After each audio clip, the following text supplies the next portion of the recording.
دھسے ہی تھے، اور ابھی محترمہ نے کار مشکل سے 1 منٹ چلائی ہوگی کہ انہوں نے سائڈ پر اپنی اوبر کو روک دیا اور شیشے میں دیکھ کے ہم سے کہا، سر ایچ ہوٹل۔ ہم سمجھے کہ شاید ان کو پہلے ہماری بات سمجھ نہیں، ہم نے کہا yes we have to go each hotel. Again the driver lady said, sir H hotel۔ ہم یا بیوی نے ایک دوسرے کو دیکھا، پھر کھڑکی سے باہر دیکھا تو جہاں یہ گاڑی کھڑی تھی ہماری دائیں جانب دروازے پہ ایچ ہوٹل لکھا ہوا تھا۔ انتہائی حونق زدہ شکل و صورت کے ساتھ ہم نے دروازہ کھولا اور دھڑام سے باہر نکلے۔ کورین خاتون نے ٹرنک کھولا، ہمارے سامان کو گاڑی سے باہر رکھا اور اوبر چلی گئے۔ اگر ہم 50 قدم اور آگے آ جاتے یا 2 منٹ اور واک کرتے تو ہم ہوٹل خود ہی پہنچ جاتے۔ بہرحال 7 سوئس فرینک دے کر ہم ہوٹل پہنچ گئے، چیک ان کیا، کمرے میں گئے۔ کمرہ انتہائی معقول، انتہائی آرام دہ اور بہترین، ٹی وی بھی تھا، باتھ روم بھی انتہائی صاف ستھرے اور لیٹسٹ۔ دھڑام سے بستر پر لیٹ گئے۔ لیٹنے سے پہلے میں نے کھڑکی کے باہر دیکھا تو وہی ٹرام نمبر 2 بالکل ہوٹل کے باہر سے گزر رہی تھی۔ انتہائی زیورک کا موسم انتہائی خوشگوار تھا، اور ویسے بھی زیورک اور پورا سوئٹزرلینڈ جو ہے اس میں کلائمیٹ ماڈریٹ ہے، نہ بہت زیادہ گرمی پڑتی ہے اور نہ بہت زیادہ سردی۔ 24 ڈگری سیلسیس اس کا ہائیسٹ ٹیمپریچر ہوتا ہے جو جولائی میں ہے۔ ہاں البتہ پہاڑوں کے اوپر ضرور برف گرتی ہے، جس کی وجہ سے سوئٹزرلینڈ سردیوں میں اسکیئنگ کے لیے بہت زیادہ مشہور ہے، اور دنیا بھر سے اسکیئنگ کے شوقین نوجوان اور بوڑھے بھی شاید سوئٹزرلینڈ کا رخ کرتے ہیں۔ الیکٹریکل آؤٹلیٹس، ان کے جو ہولز ہیں ان کا سائز اس سے قدرے چھوٹا ہے جو یورپین پاور ساکٹس ہوتے ہیں۔ کچھ دیر آرام کرنے کے بعد نہا دھو کے فریش اپ ہوئے اور سوچا کہ یہ جو شام ہمارے حصے میں بچ گئی ہے آج کی، تو اس کو اویل کیا جائے۔ تو بین ہوف اسٹریسے جو زیورک کی ایک مین سڑک ہے جہاں ہم آج جائیں گے بھی، اور کیونکہ یہ وہ واحد ہے 1 میل لمبی سڑک ہے جس کے ایک سائڈ پر پرانا زیورک اور جس کے دوسری طرف نیا زیورک یا ماڈرن زیورک ہے، اور اولڈ اینڈ نیو زیورک کے درمیان سے جو ریور بہتا ہے اس کا نام ہے لیمارٹ river, which is also known for its beauty and its cruise boats۔ اور اس لیمارٹ ریور کی اینڈ پہ ساؤتھ ایسٹ میں زیورک لیک ہے۔ بہرحال ہم باہر نکلے، ٹرام 2 لی، پراڈا پلاس گئے۔ پراڈا پلاس جیسے میں نے کہا کہ سینٹر آف دا ٹاؤن ہے، اور یہ ٹرامز کا جنکشن ہے، مینس یہاں سے ہر جگہ کے لیے ٹرامز مل جاتی ہے۔ پراڈا پلاس سے واک کر کے سینٹ پیٹر چرچ کی طرف گئے۔ یہ یہاں کا ایک مشہور لینڈ مارک ہے۔ اس کی خصوصیت مجھے تو سوائے اس کے کچھ اور نظر نہیں آئی کہ اس کا جو ٹاور ہے اس کے چاروں طرف ایک بہت بڑا کلاک ہے، اور یہی اس کی پہچان ہے۔ چند بلاکس اولڈ ٹاؤن میں ٹریول کیا، انتہائی نائسلی پینٹڈ اور کافی تاریخی قسم کا شہر ہے۔ بین ہوف اسٹریسے جو میں نے بتایا کہ اسٹیشن سے شروع ہوتی ہے اور 1 میل کے بعد ختم ہوتی ہے، اور اس سڑک کے اوپر دنیا جہان کے مشہور برانڈز کی شاپس ہیں۔ تو ہم نے وہاں پر ونڈو شاپنگ کی. آپ بھی جب جائیں گے تو وہاں ونڈو شاپنگ کیجیے گا اور جتنی چاہیں کر لیں.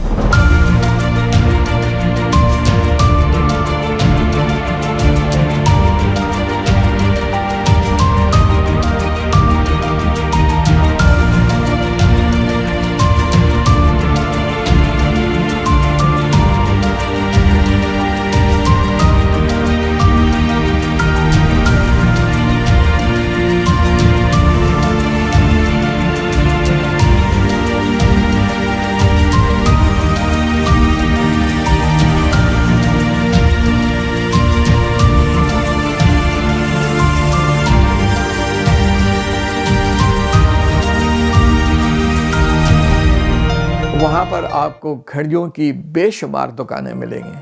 اسی میں ہم نے ایک دکان دیکھی، بائر واچز اینڈ جیولری. کہتے ہیں کہ دنیا کی سب سے پرانی گھڑیوں کی دکان ہے.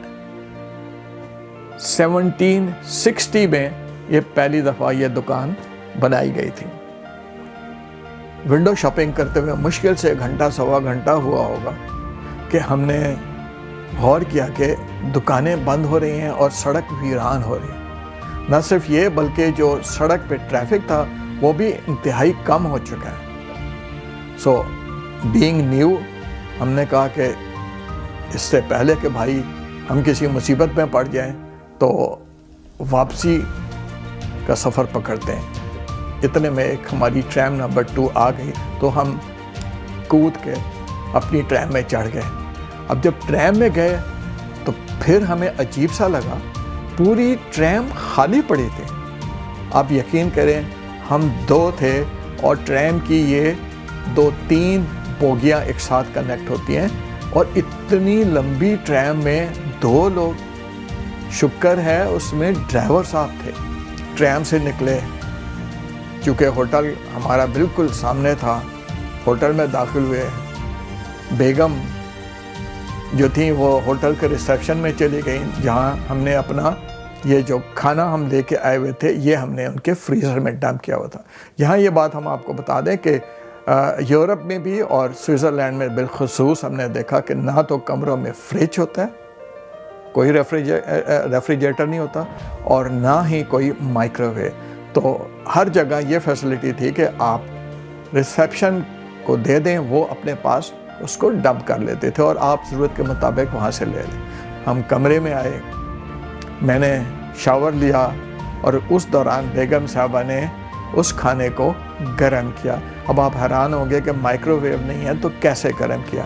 یہ آپ کے سامنے آپ دیکھ سکتے ہیں کہ ہماری بیگم صاحبہ نے پراٹھوں کو استری کیا اور کباب کو کافی مشین سے وارم واٹر لے کر اس کے اندر فوائل میں رکھ کے ڈپ کیا. یوں ہمارا کھانا گرم ہوا، ہم نے کھانا کھایا اور آج کا دن یوں ہمارا اختتام پذیر ہوا. چلتے چلتے آپ کو ایک اچھی بات بتا دیں کہ یہاں پر ایک چیز ہے جو بالکل فری ہے، یعنی آپ کو اسپرنگ واٹر خریدنے کی ضرورت نہیں ہے.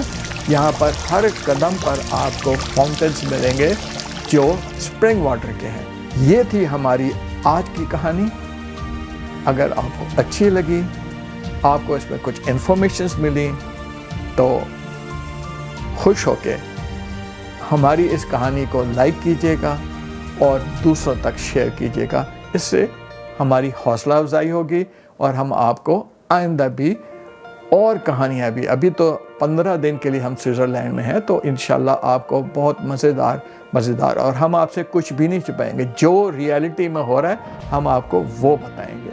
اور اگر آپ کو اس سلسلے میں زیورخ کے بارے میں کوئی انفارمیشن لینی ہے تو آپ کمنٹ کیجئے گا، انشاءاللہ ہم اس کا جواب بھی ضرور دیں گے. آپ کی محبت کا بہت بہت شکریہ، ویڈیو دیکھنے کا شکریہ. انشاءاللہ اگلی سفر کہانی کے ساتھ پھر حاضر ہوں گے. تب تک کے لیے اجازت. اللہ حافظ.